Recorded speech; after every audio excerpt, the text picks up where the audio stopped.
We're all lazy in one way or another. And honestly, that's perfectly fine. It's human nature. But more often than not, it's in those exact lazy moments that we tend to slip into our worst habits.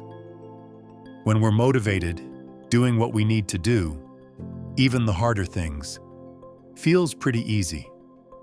But on days when we're exhausted, stressed, or simply not in the mood, that drive disappears, and suddenly anything that takes effort feels impossible.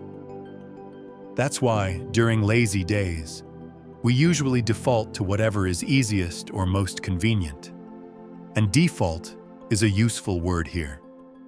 In technology, default means the standard setting something comes with before you ever touch it. Think about buying a new phone. It already has a ringtone, a wallpaper, and certain settings preloaded. Unless you manually change them, those defaults stay. Our habits work the same way.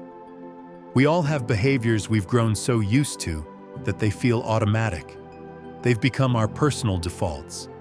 And these habits can be good, like reading or practicing new skills, or destructive, like chain smoking or endlessly scrolling social media. But here's the thing. Just like we can change a ringtone, we can also change our defaults. The trick is knowing how, and that's where the 20-second rule comes in. In his book, The Happiness Advantage, Shawn Achor shares his own struggle with shifting habits. He had a simple goal: spend more time playing guitar, less time glued to the TV. The problem was, telling himself to just do it wasn't working. His guitar stayed in the closet, while watching TV remained his easy default. He realized something had to interrupt that pattern, so he paid attention. Every time he wanted to play guitar, it took him about 20 seconds to dig it out of the closet, open the case, and finally start playing. That tiny bit of friction was enough to stop him. His solution? He moved the guitar out of the closet and onto a stand in the living room. No case, no searching, just pick it up and play. On the flip side, to make TV harder, he pulled the batteries out of the remote and placed them in a drawer in another room. So now, when he plopped onto the couch out of habit, pressing on wouldn't work. The thought of getting up and fetching the batteries felt like too much effort, so instead, the guitar, sitting within reach, became the easier option. Slowly, the default shifted. Playing guitar felt more natural, while TV lost its pull. Shawn called this the 20-second rule. He made the good habit 20 seconds easier and the bad one 20 seconds harder. That's it. And while 20 seconds isn't a fixed number, it could be more or less depending on the situation. The principle remains the same. Reduce barriers for the habits you want, increase barriers for the habits you don't. It sounds simple, almost obvious, but most of us never use it. And that's a shame, because our environment is one of the biggest influences on our behavior. The hardest part of almost any task is simply getting started. The higher the activation energy, the initial effort required, the less likely we are to begin, especially when we're tired or unmotivated. Take TV, for example. Very low activation energy. Grab the remote, sit on the couch, and you're done. Easy. Working out, on the other hand, feels harder, not because the workout itself is unbearable, but because of the prep steps. You have to get dressed, pack a bag, drive to the gym, change clothes again. Each step adds friction, but if you could cut down those steps, the workout suddenly becomes much easier to start. This is true for most activities. They're rarely as hard as they seem. It's just that the starting point feels far away. Once you've begun, momentum takes over, and continuing feels natural, even enjoyable.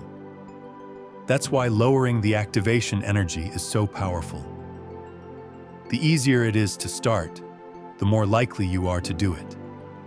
And even if you love an activity, if there's too much friction in the way, odds are you'll avoid it and pick the easier option instead. Here's a personal example. I love going on long bike rides. They relax me and clear my head. But every time I want to ride, I have to fetch my bike from the basement, which takes, get this, 3 minutes. Just 3 minutes. And somehow, that tiny inconvenience is enough to make me skip the ride and stay stressed. It makes no sense logically, but it's exactly how laziness works. This shows how much our surroundings dictate what we do. By now, you probably see how this works in your own life. But let's make it more concrete with a few practical examples of applying the 20-second rule. Want to exercise more? Choose a gym that's as close as possible, ideally along your daily commute. If it's an hour away, you'll bail on it. Also, prep your gym bag the night before so it's ready to go. Some people even sleep in their gym clothes so there's one less barrier in the morning. Want to eat healthier? Remove junk food from your house completely. When you're hungry, you'll always grab the easiest thing. And if the easiest thing available is healthy, you'll naturally eat better. For extra preparation, batch cook meals on Sunday, so you've got quick, ready-to-go options all week. Struggling with phone distraction? Move your phone out of sight, preferably into another room. If you really need it, you'll get up and grab it. If not, you'll realize how often you were just reaching for it out of boredom. And if you need your phone for work, restructure it.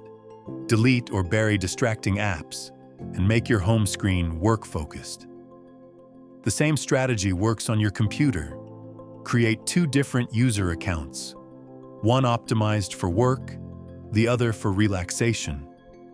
That way, when it's time to focus, you're in a work zone, and when it's time to unwind, you're not constantly reminded of tasks. These are just a handful of examples. You'll need to analyze your own situation and see where to add or remove those 20 seconds. The rule won't solve everything, but it forces your behavior to become intentional, not just default. Sure, some days you'll still grab the batteries and watch TV, or I'll have no issue pulling my bike from the basement. But the key is being aware of your defaults and taking charge of them, instead of letting convenience decide for you. So look around your environment. Where can you shave off 20 seconds of friction or add them to shape your habits? Remember, starting is the hardest part. Make the good actions easy to start and the bad ones harder. That's how you take control. Thank you so much for watching all the way to the end. Our channel is still very new, but our intention is to create content that can reach and benefit as many people as possible. If you'd like to join us on this journey, don't forget to subscribe and leave a like. By doing so, you're not only supporting us, but also giving us even more motivation to keep going. See you in the next video. Take good care of yourself.